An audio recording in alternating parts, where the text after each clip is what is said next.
வணக்கம்ப்பா. வாயு தொல்லை, குளிர்ச்சி ஏப்பம், பசி இல்லாமல் இருக்கிறது, மந்தம், இதுகளுக்கெல்லாம் ஒரு பொடி சொல்கிறேன். அதை தேன் கலந்து நீங்கள் காலையிலையும் இரவும் சாப்பாட்டுக்கு அப்புறம் சாப்பிடுவாங்க.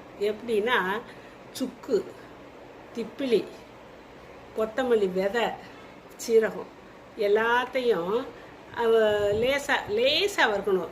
சூடு ஏறுற அளவுக்கு. ஏன்னா கொஞ்சம் சிவுங்கிட்டு இருந்தால் பொடி இறக்கிறதுக்கு நல்லா இருக்காது. அதனால் லேசாக முறுமுறுப்பு வரதுக்குள்ள நல்லா வெயிலில் வச்சு கூட எடுத்துக்கலாம். எடுத்து உடனே நீங்கள் மிக்சியில் போட்டு அரைச்சி பொடி பண்ணி வச்சுக்கோங்க.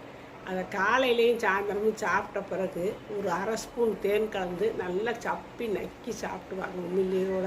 அதுக்கப்புறம் ஒரு அரை டம்ளர் சுடுதண்ணி கூட குடிச்சுக்கோங்க. உங்களுக்கு இந்த பிரச்சனையெல்லாம் சரியாக போகும். இப்படி பிரச்சனை வராது. கொஞ்சம் வயசானவங்களுக்கு தான் இப்படி வரும். அவங்க இந்த மாதிரி பொடி பண்ணி வீட்டில் வச்சுக்கோங்க. எல்லா பொருளும் ஒரே அளவாக இருக்கணும். அதை சொல்ல மறந்துட்டேன் நான்.